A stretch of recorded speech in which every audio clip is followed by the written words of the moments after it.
Hey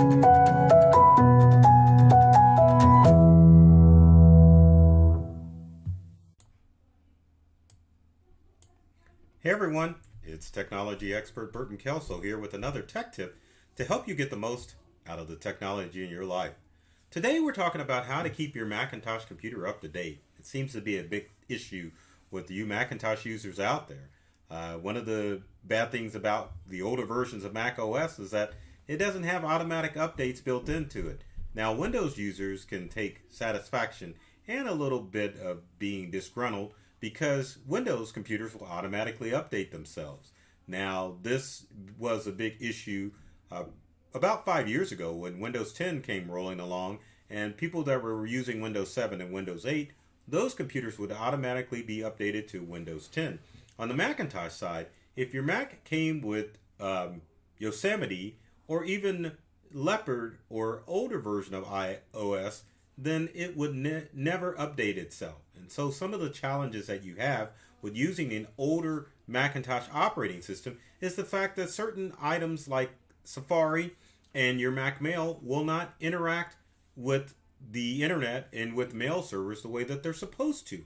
So you always have to make sure that your Macintosh computer stays up to date, because if you own a Mac, then you know that your Macintosh computer will last anywhere from 7 to 10 years, if not longer, as long as you keep it up to date.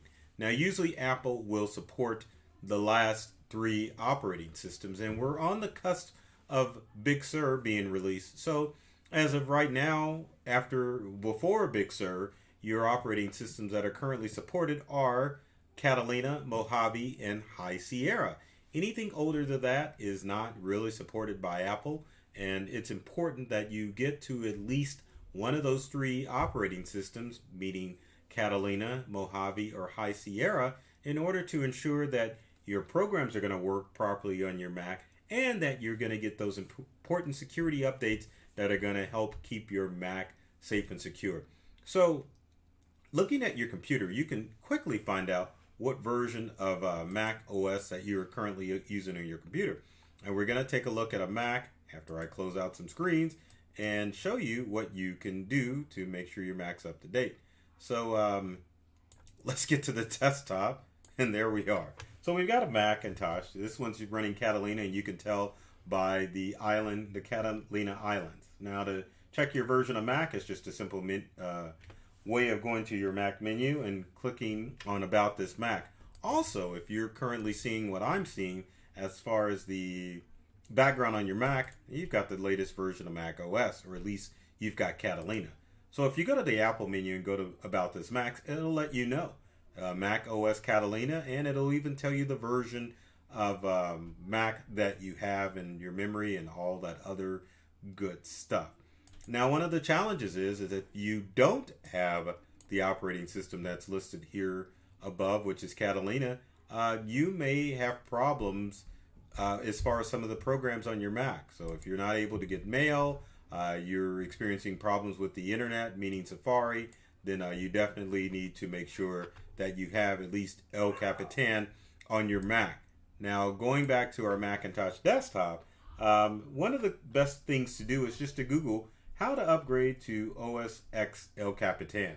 So if you're using anything older than El Capitan, which would be Yosemite and older, you need to at least get to El Capitan in order to get to the versions of Mac OS. Now, even if you had a Mac running Snow Leopard, then you definitely can update to not Catalina but El Capitan on your computer. Now, clicking on this link, it is showing you what current operating systems are and old operating systems are available for Mac OS.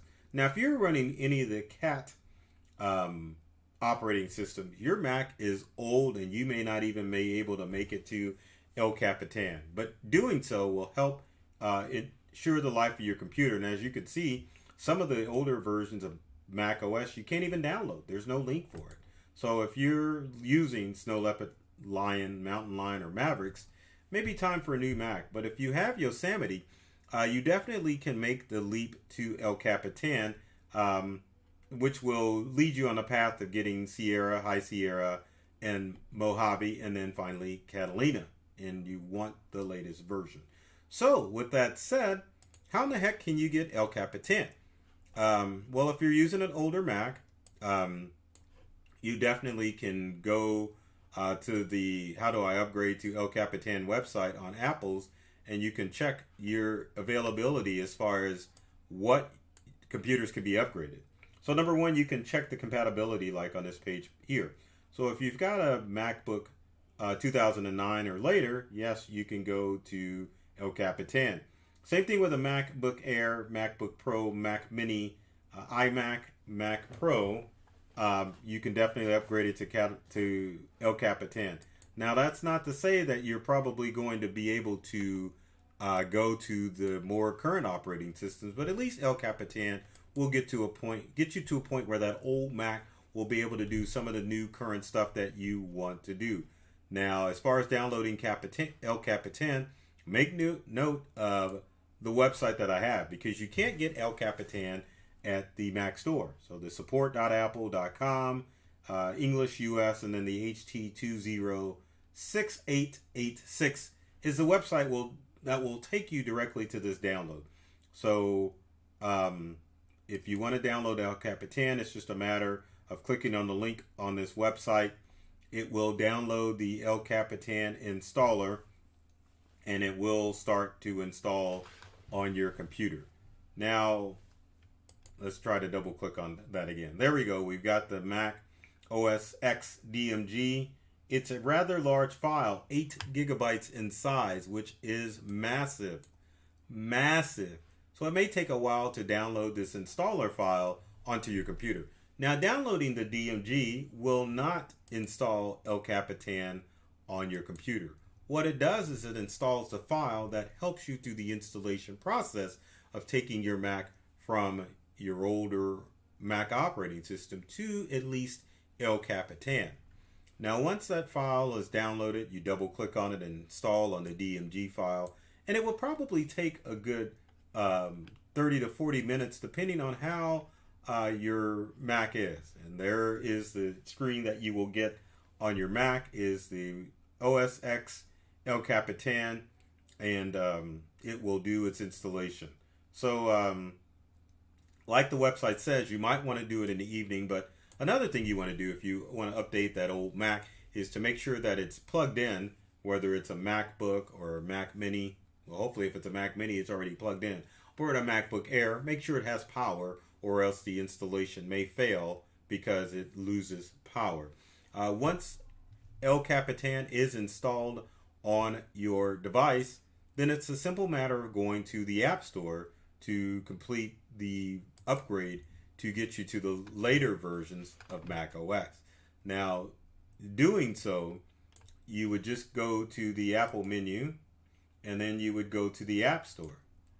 Once you're at the App Store, it should, under normal circumstances, bring up the most current version of Mac OS that you can install. Now, I've seen some computers that will go from Yosemite to Catalina, and it's just a matter of going to the Apple Store and either typing in Catalina or doing, or it will come up automatically as a download. So under Mac OS, let's just type in the words Catalina on the App Store, if I could spell right, and hit enter, and I saw OS on the other screens. But there's Catalina right there. Now on this Mac, it's not showing up as prominently because Catalina is already installed. Now, if you are going to use the App Store to download the latest version of Mac OS, whether it's Catalina, Big Sur, or whatever pops up on your computer, you do need to be logged in using your Apple ID. So if you have an Apple device, make sure that you're using your Apple ID or your iCloud login in order to log into the App Store, because it will make it much easier for you to get access to your Apple devices. Many times when I'm out in the field dealing with people and installations as far as upgrading Macs, I have to sign in using my Apple ID because, for the love of God, most people can't remember their Apple ID. They remember the email, but they always forget the aspect of what is my Apple ID? Well, the good news is that there is a nice handy website for you people that have forgotten your Apple ID. It's called I Forgot. So if you go to iforgot.apple.com, you can put your Apple ID in, or you can look it up and you can reset that Apple ID so you can have access to downloading the operating system onto your computer. Also, having your Apple ID makes it handy for you to download any apps that you may have available on your iPhone or iPad. So always, always, always remember your Apple ID to make sure that you can get access to apps and software updates, at least on your Macintosh computer devices. But with Mac users, it's important that you get the latest versions of Mac OS, because one of the great things about having Mac OS is the simple fact that your Mac, once you're current, will automatically do updates for you. So going back to our Macintosh computer, you can click on About This Mac. Once we go to About This Mac, you can go to Software Updates. Now, it used to be it would show you that there was just individual program updates available. But if you enable the automatically keep my Mac up to date option, your Mac will automatically download updates for you, so that you should be current on all of the versions of Mac OS are available. And as you can see, I clicked on the Advanced tab, and you can tell it to check for updates, download new updates when they're available, install Mac OS updates, install app updates from the App Store, and finally, install system data files and security updates. So everything that you need to do to make sure that your Mac is up to date is installed or is included in the current versions of Mac OS. How darn exciting is that? You can't beat it. And it's a good thing to do, because as you use your Mac and you're not getting your updates, you don't want to be forced into a situation where you think that you can't go any further on your Mac. I know if you take your Mac to the Apple Store, Apple would probably tell you, well, you probably need to get a new Mac. And that's simply not true. You can update your operating system on your Mac, as you can see, far back to 10 or 12 years to make sure that your Mac is current. So make sure that you're doing your due diligence in ensuring that your Macintosh computer is able to get the latest operating system updates. And in doing so, you will make sure that your Safari web browser will work, your calendar, your email, and all of those other programs that interact with other sites. Because if you don't, you're going to have a dead Mac, and it's better to update it rather than to just toss it out and drop another couple of $1,000s on a new Mac device. So there you have it. So if you have comments or questions about updating your Mac or keeping it up to date, leave them in the comment section below. Would love to hear from you to find out how I can help you update your Mac and other tips that you would like me to cover in future videos. And always, I have to beg and plead, please subscribe, if I can get it up there, subscribe to myself or my company Integral, and like and share this video, and follow us on social media. On YouTube and on social media, there's tons and tons of tech tips and tricks that are designed to help you get more from the technology you use at home and work. So with that said, I love technology. I've read all the manuals, and I'm serious about making technology fun and exciting for everyone. And I think that's easy to use as well. So take care of yourself and do many things to make you smile. And thanks for watching.